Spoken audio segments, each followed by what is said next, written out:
Ukraine रूस जंग तीसरी आलमी जंग का खतरा बन सकती है। अमेरिकी सदर डोनाल्ड ट्रंप का यूक्रेन रूस और मुज़ाकरात में पेशरफ्त का दावा। ट्रंप ने फ्रांसीसी सदर मैक्रोन के साथ न्यूज़ कॉन्फ्रेंस करते हुए कहा, यूक्रेन जंग चंद हफ्तों में ख़त्म हो सकती है। अगर मैं सदर होता तो यूक्रेन पर कभी हमला ना होता। सदर पुतिन और सदर ज़ेलेंस्की दोनों से बात की है। अमन के लिए बहुत सी अच्छी चीज़ें बहुत तेज़ी से आगे बढ़ रही हैं। यूक्रेन में यूरोपीय फ़ौजियों की अमन दस्तों के तौर पर भेजा जा सकता है। यूक्रेन भी अपनी कुछ ज़मीन शायद रूस से वापस हासिल कर लेगा। फ्रांसीसी सदर कहते हैं, हम यूक्रेन की सिक्योरिटी ज़मानतों पर बातचीत करेंगे। देर पामन का मतलब ये नहीं कि यूक्रेन ने सरेंडर कर लिया।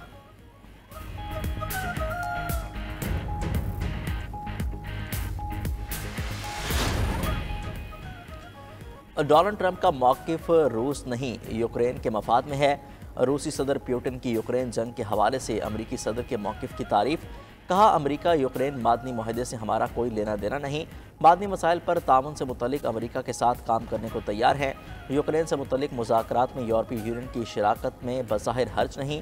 अमरीकी हुकाम के साथ आने वाली बातचीत दो तरफ़ा ताल्लुकात की तामीर पर मरकूज़ होगी। पुतिन ने अमरीका से मादनी सरमाकारी और फ़ौजी अखराजात में कमी जैसे मसाइल पर ताउन का इशारा। कहते हैं, मुश्तरका दिफाई अखराजात में कटौती एक अच्छा ख्याल होगा।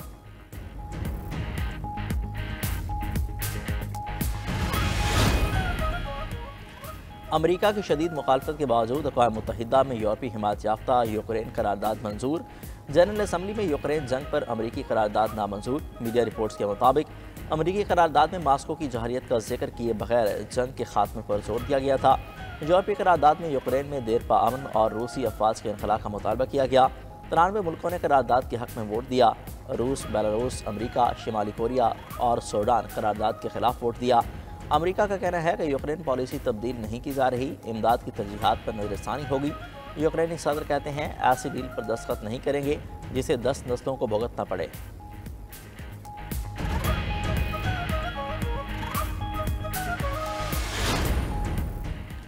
यूक्रेन तनाज़े को शुरू हुए 3 साल गुजर चुके हैं। तनाज़े को सफारतकारी के जरिए फौरी तौर पर ख़त्म किया जाना चाहिए। अक़वाम मुत्तहिदा में पाकिस्तान के मुतबादिल मुस्तकिल नुमाइंदे आसिम इफ्तिखार अहमद का इजलास से खिताब। कहा, यूक्रेन में इंसानी बहरान शिद्दत इख्तियार कर गया है। पाकिस्तान को उस पर गहरी तशवीश है। पाकिस्तान का मौक़िफ़ अक़वाम मुत्तहिदा के चार्टर के असूलों की पासदारी पर मबनी है।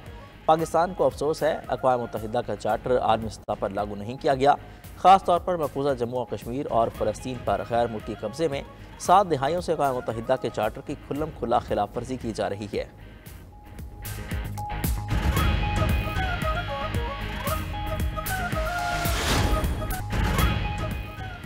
लाहौर में हॉर्स एंड कैटल शो की पुरवकार और सहरंगेज़ इख्तितामी तकरीब।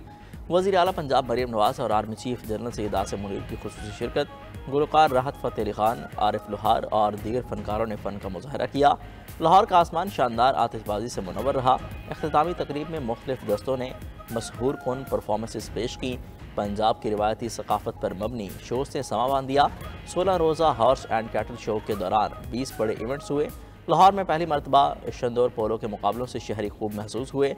डॉग शो, नेज़ाबाजी, बसकशी, तीर अंदाजी और घुड़सवारों के सनसनीखेज मुकाबले भी हुए।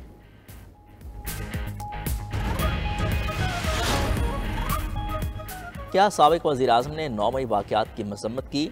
आर्टिकल 245 वाली दलील मान लें तो फ़ौज इदारों का दिफा कैसे करेगी?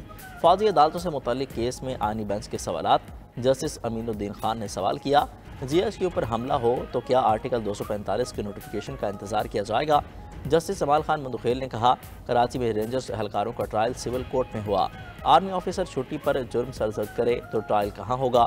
ऐसा कानून जो आइन से मुताबिकत न रखे बताया नहीं जा सकता। जस्टिस हसन अजहर रिजवी ने कहा, कराची में कर्फ्यू लगने पर फौज आती है तो लोग फूल फेंकते थे। एक ही दिन में GHQ समेत मुख्तलिफ मकामात पर हमले हुए। अगर यही सूरत हाल रही तो अनारकी फैलेगी जो मुस्तकबिल के लिए ख़तरनाक होगी। जस्टिस जमाल खान मंदुखेल ने कहा, आर्मी एक्ट बनाने का मकसद समझ आ जाए तो आधा मसला हल हो जाएगा। इंटर कोर्ट अपीलों पर समाअत आज फिर होगी। सुप्रीम कोर्ट में इंतखाबी धांधली की तहकीकात के लिए दायर दरख्वास्तें समाअत के लिए मुकर्रर। जस्टिस अमीरुद्दीन खान की सरबराही में 5 रुकनी आइनी बेंच 28 फरवरी को समाअत करेगा। बानी PTI और शेर अफजल मरवत की जानिब से धांधली की तहकीकात के लिए अदालत से रुजू किया गया था। बानी PTI की 9 मई वाक़यात की जुडिशल इंक्वायरी की भी दरख्वास्त समाअत के लिए मुकर्रर कर दी गई। जस्टिस अमीरुद्दीन खान की सरबराही में आइनी बेंच 28 फरवरी को समाअत करेगा।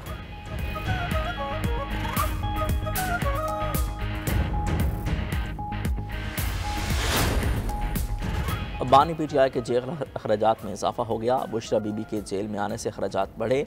जेल सराय के मुताबिक दोनों के खाने और दीगर ज़रूरतों के अखराजात माहाना 7 लाख रुपए तक पहुँच गए। बानी PTI का जेल में माहाना खर्च 4 से 5 लाख रुपए था। बुशरा बीबी के जेल में आने से 2 लाख रुपए अखराजात में इजाफा हुआ। बानी PTI की फैमिली खाने समेत दीगर अखराजात बर्दाश्त कर रही है। बानी PTI नाश्ता, दोपहर और रात का खाना मेन्यू खुद सेट करते हैं। बानी PTI नाश्ते में फ्रेश जूसेस और नारियल खाना पसंद करते हैं। बानी PTI पिंक सालमन मछली शौक से खाते हैं। बानी PTI देसी मुर्गी का यखनी भी इस्तेमाल करते हैं।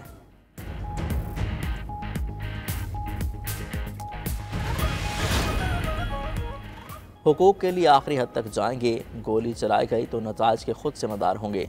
रियासत आवाम को हक नहीं देती तो नफरतें पैदा होती हैं। अवाम लाताल्लुक हो तो टैक्स अदा नहीं करते। बात बढ़ते बढ़ते अमन-ओ-मान के मसले तक पहुँच जाती है। वज़ीर आला KP अलीमीन गंडापुर का इस्लामाबाद में NFC डायलॉग से खिताब। कहा कि आइन पर अमल न करने का नुकसान मुल्क टूटने की सूरत में पेश आया। अडियाला जेल के बाहर कैंप लगा तो बानी PTI के हुक्म के मुताबिक खैर पख्तूनख्वा से लोग भी आएंगे। दूसरी तरफ सूबाई हुकूमत ने तैमूर सलीम और कामरान बंगिश को खैर पख्तूनख्वा काबीना में शामिल न करने का फैसला कर लिया।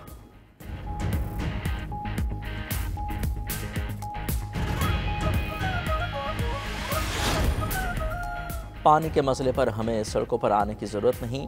टेलीमेट्री सिस्टम जब लगेगा तो देख लेंगे। ये तकनीकी मामला है, सियासी जंग नहीं। वज़ीर आला सिंध मुराद अली शाह का कराची में तकरीब से खिताब। कहा मामले को सियासी जंग बनाने वाले अपने मफादात हासिल करना चाहते हैं। उड़ान पाकिस्तान प्रोग्राम को हमने आगे लेकर जाना है। तरक्की के लिए बरामदात का हदफ हासिल करना होगा। धाबीजी इकनॉमिक जोन पर काम कर रहे हैं। मलीर एक्सप्रेस वे पर रवां साल के आखिर तक काम मुकम्मल कर लेंगे।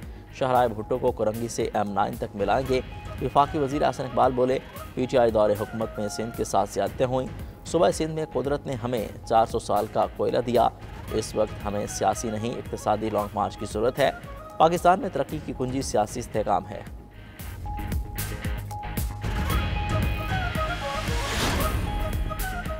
तहरीक तहफ़्फ़ुज़ आने पाकिस्तान इत्तेहाद के वफ़द की अयाज़ सादिक लतीफ़ बलोच से मुलाकात। मुल्क की सियासी सूरत हाल, सूबा सिंध के मसाइल पर तफसीली गुफ्तगू हुई। असद कैसर ने लतीफ़ बलोच को कौमी कॉन्फ्रेंस में शिरकत की दावत दी। कहा मुल्क में आइन की बालादस्ती और कानून की हुक्मरानी चाहते हैं। हम पाकिस्तान को नुकसान नहीं पहुँचाना चाहते, जोड़ना चाहते हैं। आइन सबसे ज़्यादा सुप्रीम दस्तावेज़ है, इसे तोड़ने की साजिश नाकाम होगी। अयाज लतीफ़ बलोच बोले बानी PTI को रिहा होना चाहिए। अदलिया को सबूताज करने की कोशिश की जा रही है। हुकूमत का सहर अफ्तार के औकात में बिलातातुल बिजली फराहम करने का ऐलान। सेनेट की तवानाई कमेटी के इजलास में वज़ीर तवानाई अवैस लगानी ने कहा रमज़ान में चोरी वाले फीडर्स पर भी सहर अफ्तार में बिजली मुहैया करेंगे। मुस्तकबिल में बिजली की कीमतें मज़ीद कम हो सकती हैं। सोलर पर टैक्स लगाने का पहला इरादा था, ना कोई आगे है। IPPs के भूत को बहुत अच्छे से हैंडल कर रहे हैं। IPPs ज़ोर ज़बरदस्ती से मुआहदे तब्दील नहीं कराए, बाहमी मुशावरत और रजामंदी से मुआहदे तब्दील हुए। सेनेटर शिबली फराज ने पूछा IPPs का फॉरेंसिक ऑडिट क्यों नहीं किया, अरबों खरबों रुपए IPPs को क्यों दिए गए। मुआविन खसूसी बराए पावर मोहम्मद अली ने कहा फॉरेंसिक ऑडिट में बेतहाशा पैसा लगता है। हमने 2020 के लिए 2 करोड़ 20 लाख मांगे थे लेकिन नहीं मिले।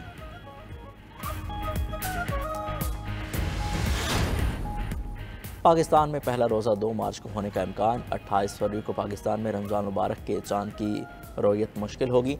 तर्जमान स्पार्को का कहना है कि 28 फरवरी को ग़ुरूब आफ्ताब के वक्त चांद की उम्र 12 घंटे होगी। कम बुलंदी और ज़्यादा फासले की वजह से चांद का इंसानी आँख से नजर आना मुमकिन नहीं होगा। रोज़े 29 और ईद उल फित्र 31 मार्च को हो सकती है। दूसरी तरफ रमज़ान मुबारक के लिए स्कूलों के औकात कार तब्दील कर दिए गए। नए शेड्यूल के मुताबिक रमज़ान मुबारक में स्कूल सुबह 8:30 बजे लगेंगे और 1 बजे छुट्टी होगी। जुमा के रोज़ स्कूलों में छुट्टी 12:30 बजे होगी।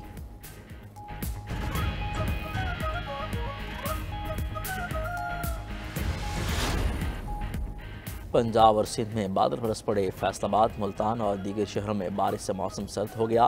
पंजाब के बेशतर अजला में मौसम सर्द और मतला जुज़वी अबर आलूद। लाहौर, सियालकोट, गुजरावाला और दीगर शहरों में भी बारिश का इम्कान।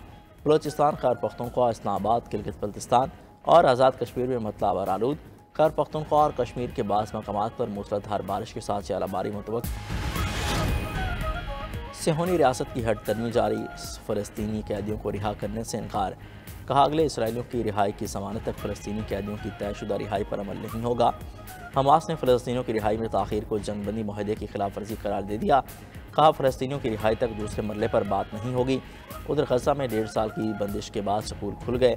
मगरबी गज़ा के अल नसर स्कूल में क्लासेस का आगाज़। पहले रोज़ बच्चों में शहीद होने वालों साथियों, असातिज़ा और अज़ीज़ व अक़ारिब को खिराज अक़ीदत पेश किया। आदाद शुमार के मुताबिक गज़ा के 85% स्कूल इसराइली बमबारी से नाकारा हो चुके हैं।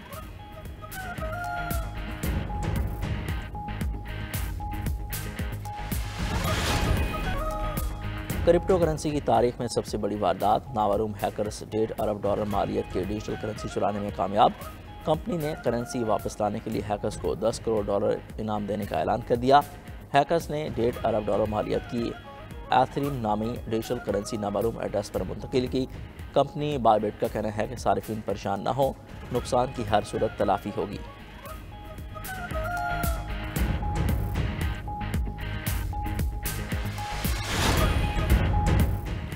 और मारूफ अदाकारा हानिया आमिर भारतीय अदाकारा दीपिका पादुकोण के नक्श कदम पर। पाकिस्तानी अदाकारा ने दीपिका के अंदाज को कॉपी करके मद्दाहों को हैरान कर दिया। वीडियो के पस मंजर में फिल्म ओम शांति ओम का गाना चलाया गया।